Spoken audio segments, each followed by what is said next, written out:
It is Tiffany Gaines, host of the Secrets Podcast. It's been a minute. It's been like a little over a week and a half. I did an early video last week because we were going out of town. I was taking my wife across the U.S. border into beautiful Vancouver to see Pink twirl around acrobatically in concert. We get across the border, and Pink cancels her Vancouver City tour. Now, yes, she did cancel the Seattle shows, and I was worried once Pink canceled her two shows in Seattle, really technically Tacoma, the venue is in Tacoma. I was worried. I was like, we next. Vancouver's next. But I didn't hear anything, right? And I was like, oh, she canceled the Tuesday, Wednesday shows in Seattle. The show in Vancouver was Friday. Are we going to make it? We made it to Vancouver. Up in the Salvatore Ferragamo store. My wife's trying on shoes. Bless her heart. She knew she wasn't gonna get them shoes. They was 4 digits. We're not doing that, baby. And my Ticketmaster wallet ticket all of a sudden appeared as a notification, and the date was now, instead of October 20th, it had a circle on it that said TBA. And I said, my God. And I looked at my baby and I said, she postponed the concert. Devastated. I like Pink. My wife loves Pink. And so she was walking around Vancouver Friday grieving, just broken. And she got through it, but man, it took a day. We had not been across the border. We've been in Seattle for 10 years. We had not yet been across the border. Pink was the first time she wanted to go across the border. So we went, didn't get to see Pink, but Vancouver was beautiful. We enjoyed that part. But Pink, could we get a little bit more notice? If you was coughing for Seattle, isn't it likely that you would have been coughing for Vancouver? That's all I'm saying. I mean, I know you're trying, but get well. My bride is dying to see you. We look forward to your rescheduling at a time that is convenient for us who made away travel plans. It was some folks flying in from Saskatchewan. People flew. It happens. But at least we were just in a place where we could drive, so we didn't have to acquire plane tickets and lose money that way. We just burned some petroleum. So, but anyway, thus and therefore, since my last video, the NBA season has started. My Astros were beaten. Whatever. We cool. We're gonna be all right next year. NBA season has started. The Victor Wembanyama. Okay. The skinny Frenchman, right? The San Antonio Spurs, right? So we got Victor watch. We got LeBron. Will he win another championship watch? What the hell is going to happen with James Harden watch? Didn't Damian Lillard look good in Milwaukee watch? There ain't nothing really to say about Giannis and Dame, is there? Is there? I mean, Damian Lillard is just, he gave Portland everything. But don't we agree that he deserves an opportunity to win a championship? I love Giannis. I love Giannis's blue collar work ethic. He is going to do all of the dirty to win. There's nothing needy about Giannis's game. He just wants to do whatever it takes to win. He wants to win another championship, and if he has to slide to the left to let Dame come in there and be the star of the show, Giannis is cool with that, and I love that about him. So I am rooting for them. Probably, they would be my emotional favorite for the East. But hey, with Porzingis in Boston, hell, it might be them. I mean, I wouldn't be upset about that either. But I think I would love to see Damian Lillard have an opportunity to win an NBA championship. I feel like Boston, those guys are young. And yeah, we don't get to play the age favorites, but they are, age is just the emotional preference. When you see guys getting older and they're losing opportunities, you sort of root for that guy who's just kind of been a workhorse and been a loyal citizen of a city. And now that's Dame. So that's why I'm choosing to opt and root for the Milwaukee Bucks. So, but now my Los Angeles Lakers and LeBron James and AD. Don't we feel like they're at the skating rink? Don't we feel like they're just going around in circles during the game? Have you watched the Lakers? It's only been 2 games thus far this season, but even last year, right? For the first 3 quarters, if the game is moderately close, like 10 points or less, don't we just kind of feel like they're just kind of bouncing around the skating rink, maybe skating backwards, just kind of hollering at some people, stopping over at the concession stand a little bit? Does the energy just kind of feel like a rock skate roll bounce? You know, there's no strong assertion of will. Game one they played the Nuggets, who after all of that talk in the off season about who's your daddy and all of this nonsense and all of this heat and energy that was supposed to be the hype and the build up for game one, I kind of felt let down by the Lakers. And I feel like it's LeBron James's role to establish the energy for the team. He is the aged veteran, not aging. He is the aged veteran on that team. And I feel like they are following his lead, but not realizing psychologically that he's a well-oiled machine mentally and physically. He doesn't need hype. He doesn't need motivation. There are people and athletes who don't need hype and motivation. They wake up with the expectation of excellence. They kind of walk in that demeanor because that's all they've ever been. But I think those same individuals kind of look to the left and to the right and presume that the others around them are doing the same thing. And I don't think that that's necessarily the case.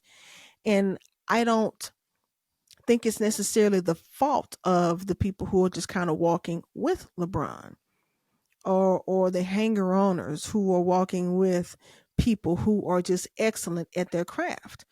They don't necessarily understand what that person does to prepare mentally to be present in a certain space. You know, I have a regular job. I work in a law firm. It takes something for me to mentally prepare to be in that space, to be present at my job, to be present in a way that accents my skill set.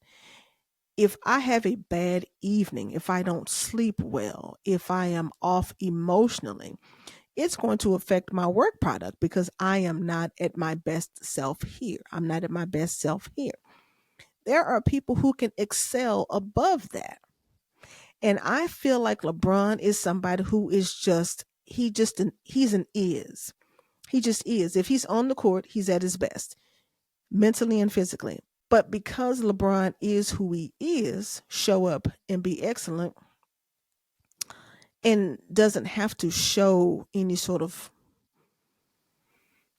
dominating. And I don't want to say LeBron's not dominant because I'm a super LeBron fan. It's not that he's not dominant, but his presence just standing there is just dominance.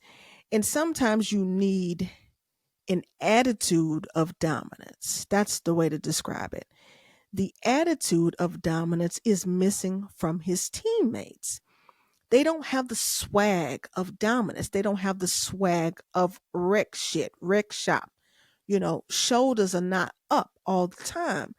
I think that they take on the personality of a chilled LeBron.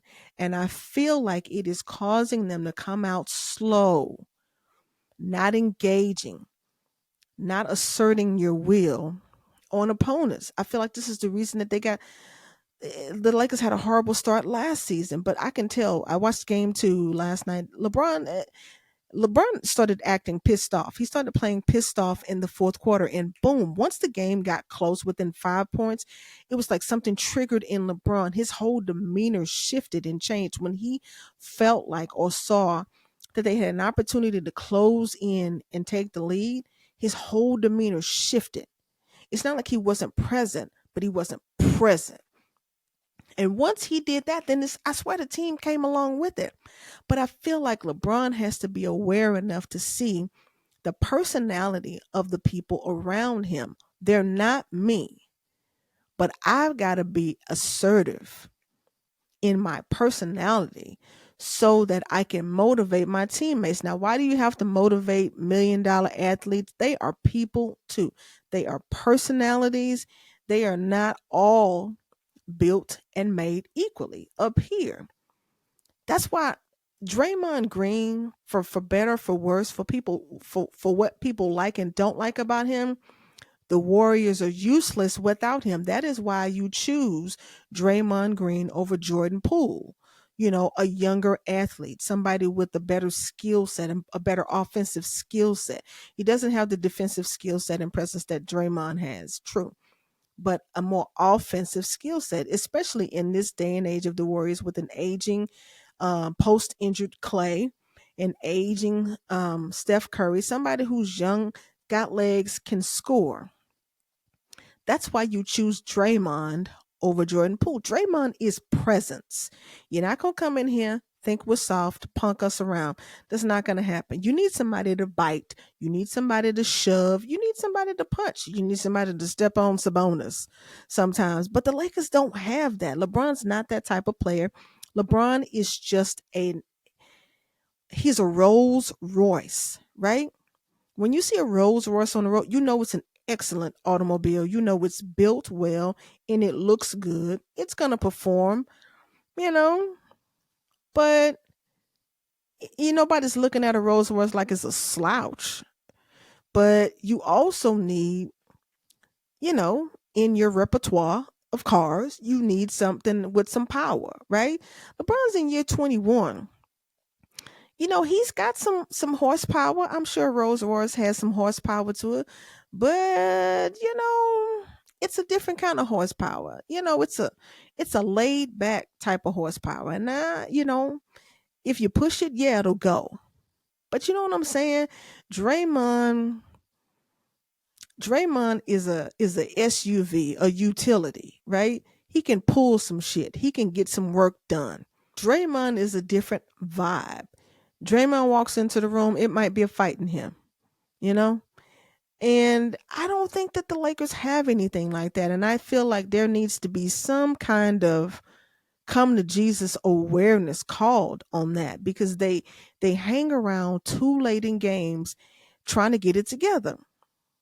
If Devin Booker was playing, Lakers would have lost that game. So I feel like the Lakers are lacking intentful presence on the court. LeBron is not that guy. It's the thing that people say about LeBron that they prefer Jordan over, or Kobe, the throat snatcher. And that's not the reason. It is the reason that I love LeBron because he's not that. He doesn't, he doesn't want to snatch throats. He doesn't want to punch a teammate. He doesn't want to, create enemies out of his teammates. He doesn't want to throw a teammate under the bus. He's, like the ultimate defender of anybody on his team. And he's a teammate that's going to pull it, maybe he pulls him to the side outside of the media. But he's not going to get in front of the camera and bash a teammate. That is the thing that I love about LeBron. Kobe was going to call it out. Guys need to do their jobs, things like that. Jordan punched Steve Kerr or whatever the hell else he did behind closed doors. It's the Jordan LeBron debate. And I think I saw that last night for the first time. I was like, okay, they now need a Jordan like personality. They now need, Paul Pierce said it on Undisputed. I did like this. He said, it's the difference between a guy want to rip your heart out and the guy who wants to surgically remove it. The Lakers are walking around with surgically remove it type of energy.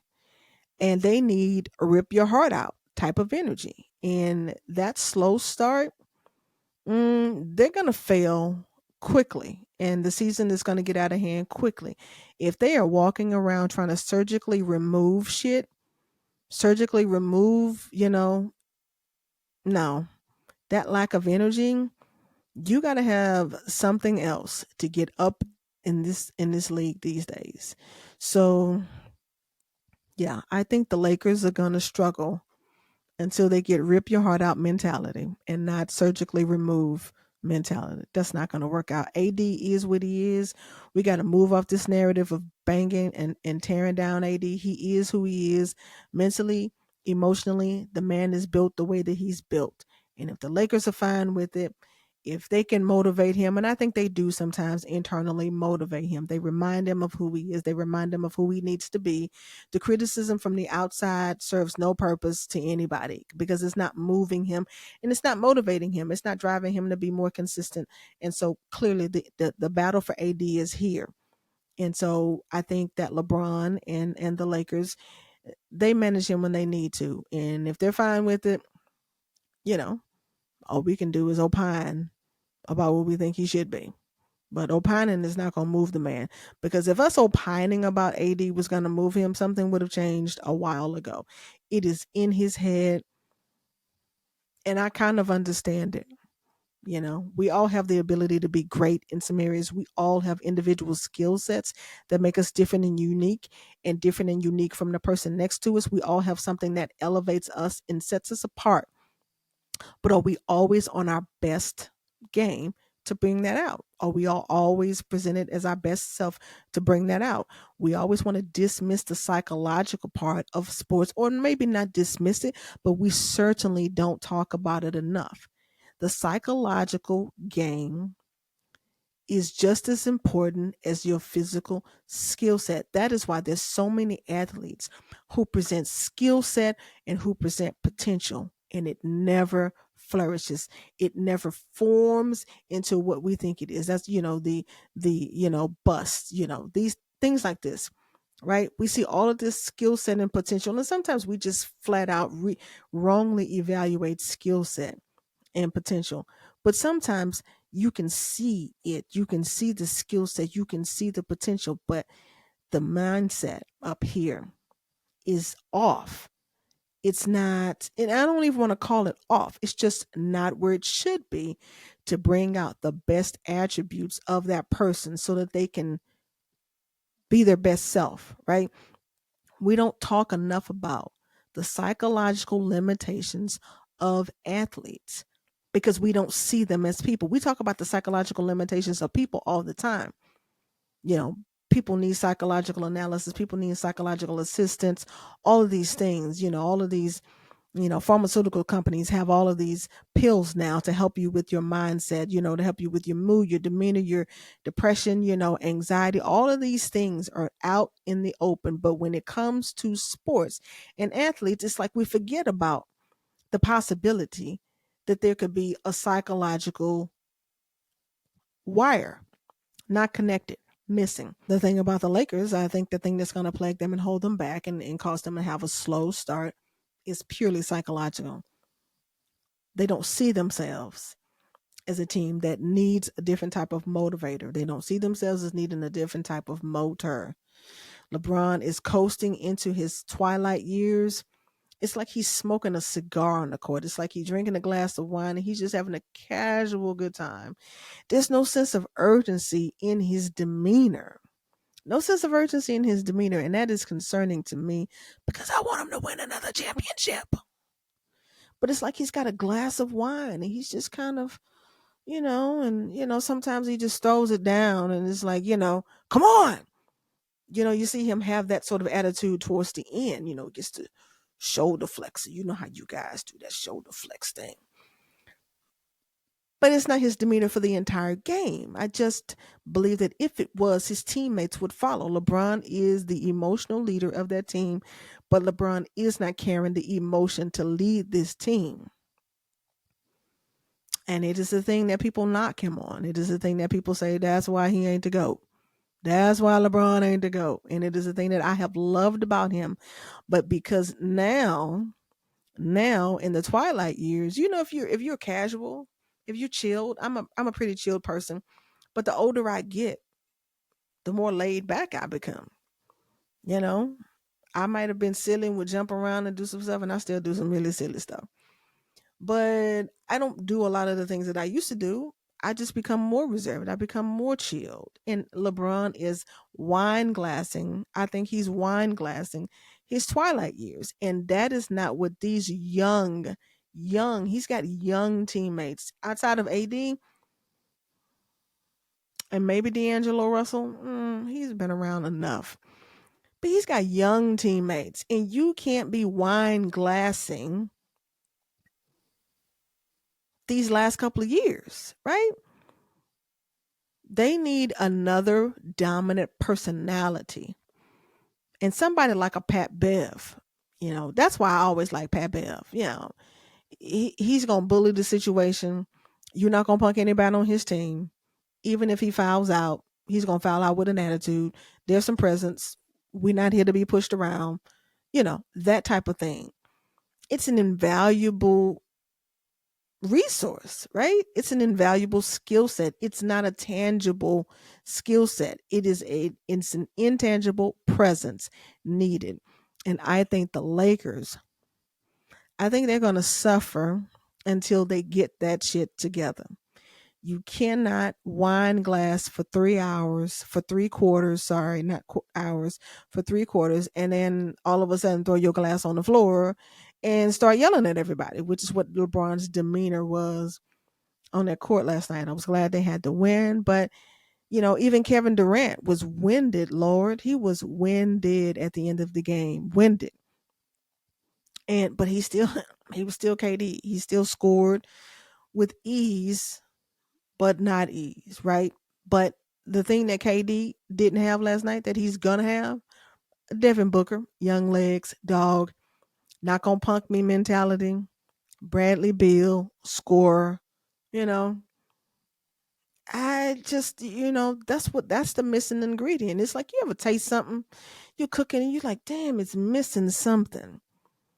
Yeah, they need a little Tony Chachere's. Tony's is good for it's an all-purpose seasoning, but it's got a little too much spice. You can't hit it too hard. Make your food a little spicy. They need a little Tony's. It's got enough spice and it's got a lot of seasoning. That's what they need. And so I'm worried about the Lakers. Worried. I want LeBron to get one more championship, but I don't know if it's going to happen as they are mentally constructed, not physically.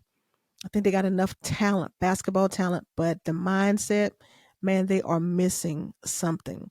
And we got to get to the point where we stop tackling, the skill set of these players without considering the psychological makeup of the players because they go hand in hand. A person cannot perform beyond their mental capacity. They just, if you ain't feeling it, you ain't feeling it. You ever go to your job and you just don't have it today, you don't perform, or you're distracted, or there's something, inside of you that's just not clicking and not working and you just don't have it. It's the same thing for these athletes.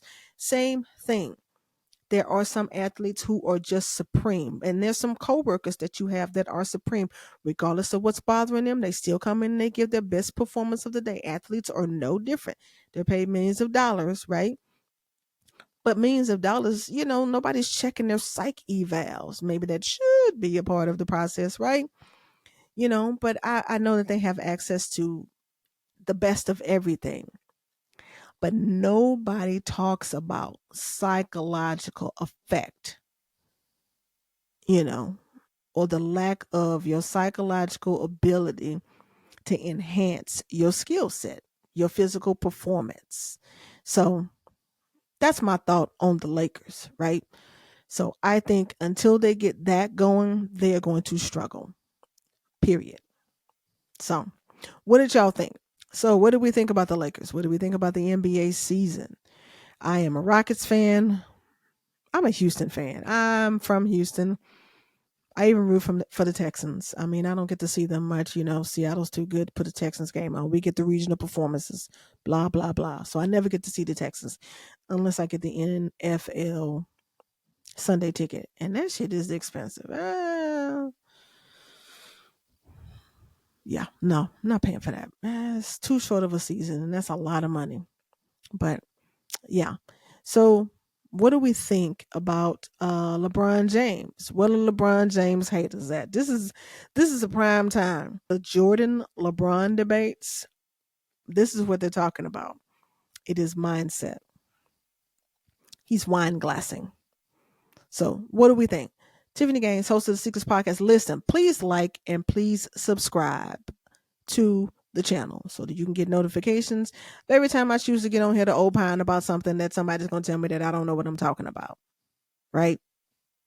It's okay. I'm going to be AD. I'm going to be good sometimes. Sometimes I'm going to be awesome. Sometimes I'm gonna be like, well, you could have done better than that. But I'm on here. I'm showing up for work. I'm showing up for work, right? All right. Like and subscribe. Tiffany Gaines, host of the Secrets Podcast. I'll see y'all soon.